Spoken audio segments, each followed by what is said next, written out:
자, 그럼 저희 두 번째 헤드라인 열어볼 텐데요. 오늘 두 번째 헤드라인도 바로 한번 열어주시죠. 자, 오늘의 두 번째 헤드라인, 미국의 소비 심리 관련해서 이야기를 좀 나눠봐야 될 것 같습니다. 이 부분은 저도 대표님과 나눌 이야기가 많을 것 같은데 어떻게 보세요, 최근에? 일단 이 미국 경기는 계속 안 좋아질 것이다라고 이제 제가 말씀을 계속 드려왔습니다. 뭐 작년 12월 달에 이제 지표가 올해 1월 달에 발표가 되기 때문에 올해 1월까지는 경기 지표가 나쁘지 않겠지만 2월부터는 살짝 삐걱거릴 것이다 말씀을 드렸는데 점점 이제는 심화되고 있는 단계로 가고 있다고 보여져요. 뭐 2월 달 이후에 이제 발표되는 경기 지표들은 삐걱거리는 정도였다면 이제 3월, 4월로 넘어가기 시작하면서부터는 완연하게 둔화 측면을 보여주고 있습니다. 지금 소비 심리뿐만 아니라 소비 신뢰 지수도 지금 무너지고 있는 모습을 보여주고 있고요. 여기에다가 이제 소매 판매 지표 같은 경우에도 계속해서 좀 꺾이고 있는 흐름을 보여주고 있어요. 여기에다가 이 불경기가 지속되다 보면 당연히 물가가 올라가기 쉽지 않습니다. 근데 이제 관세 얘기가 나오면서 사실상 물가가 올라가는 거 아니냐 불안감이 있었지만 역시나 물가는 그렇게 쉽게 올라가지 않죠. 3월 달에 발표됐던 물가 지표들도 전반적으로 좀 다운되는 모습을 보여줬습니다. 다시 말해서 물가 안정이 되고 있다는 뜻이고 4월 달, 5월 달 발표되는 이제 지표들을 보시게 되면 경기는 더 악화된 지표를 보여줄 것이고 물가는 생각보다 많이 올라가지 않는 지표를 보여줄 가능성이 높아요. 트럼프가 이번에 유연하게 대처하겠다라는 관세에 관련된 발언을 했기 때문에 여기 관련해서도 관세로 인한 물가 상승에 대한 우려들이 많이 좀 다운된 게 사실입니다. 그렇기 때문에 실제로 물가는 오르지 않았고 오히려 좀 안정이 되고 있었지만 기대 인플레가 치솟아서 이게 좀 우려하고 있는 부분들이 있었어요. 근데 이런 분위기로 가게 되면 심리도 안정이 되다 보니 기대 인플레도 좀 잡히지 않을까 예상이 됩니다. 지금 중동에서 증산을 할 가능성도 계속 나오고 있고 러우 간에 에너지 합의가 먼저 도출이 됐기 때문에 사실상 뭐 농작물이라든지 그다음에 대표적으로 이제 얘기가 되고 있는 원유나 에너지 이런 쪽에서도 가격이 급등하는 이런 모습들은 연출되기는 현재로서는 쉽지 않을 것 같아요. 물론 또 돌발 변수가 터진다면 어찌 될지 모르겠지만요. 그래서 지금 구간에서는 사실상 이제 경기가 앞으로도 계속 안 좋아지고 있고 이게 심리로까지 드러나고 있다라는 점을 고려해 보시는 게 좋겠습니다.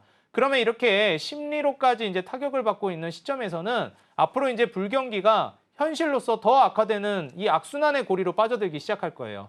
여기서 우리가 주의해야 되는 거는 이 악순환의 고리로 빠져들게 되면은 이게 걷잡을 수 없이 커지면서 순간적으로 패닉이라는 게 올 수도 있습니다. 그때 이제 미국 입장에선 기준금리를 공격적으로 낮추는 액션이 나올 수가 있어요. 근데 이런 패닉이라는 게 워낙 돌발적이고 워낙 급작스럽기 때문에 함부로 이거를 대중심리를 컨트롤한다는 게 쉽지가 않습니다. 그래서 지나고 나서는 연준이 그때 미리 기준금리 인하를 했었어야지 뭐 비난을 할지 모르겠지만 또 연준이나 정부 차원 입장에서는 또 얘기가 다른 게 선제적으로 기준금리 인하했다 물가 튀고 진짜 위기가 왔을 때 부양할 수 있을 만한 금리 인하 정책을 다 써버려서 없다면 그거 자체로도 문제가 됩니다. 그래서 지금 현 시점에서는 연준 입장에서는 패닉발 이제 급락이 나오기 전에는 금리 인하를 안 할 가능성이 높다고 봐요. 그래서 연준의 기준금리 인하가 계속 뒤로 밀리고 있는 것이고 이로 인한 지금의 이제 미국 증시가 잠시 반등이 나왔지만 데드캣 바운스 우려가 계속해서 좀 남아있다. 이런 좀 주의점을 말씀드립니다. 네. 사실 또 연준 입장에서도 연준이 이제 중요하게 생각하는 CPI 지표라든지 그리고 노동 지표 자체가 크게 우려할 만한 수준이 아니다라는 입장을 고수하고 있지만 미국 같은 경우에는 또 소비의 나라이기도 하죠. 미국 국민들의 소비 심리가 실질적으로 경제에 미치는 영향력이 굉장히 큽니다. 미국 경제 활동은 거의 70% 이상이 소비다라고 합니다. 그럼 이 소비 지수가 좋지 않다라는 거는 그만큼 경기 침체에 관한 우려감들도 우리가 좀 내다보고 대응을 해봐야 된다라는 걸로 들리기도 합니다. 자, 그러면은 사실상 지금 현재 뉴욕 증시 자체가 어느 정도의 좀 반등이 나와주는 구간들도 우리가 좀 추세적으로 안심할 수는 없는 상황인 거네요. 사실 이제 증시를 완벽하게 예측한다는 거 뭐 쉽지는 않습니다. 근데 이제 항상 증시 예측하는 거에 있어서는 경향성의 관점에서 저는 예측하는 게 중요하다고 생각이 들어요. 이걸 너무 딱딱 맞추겠다라기보다는.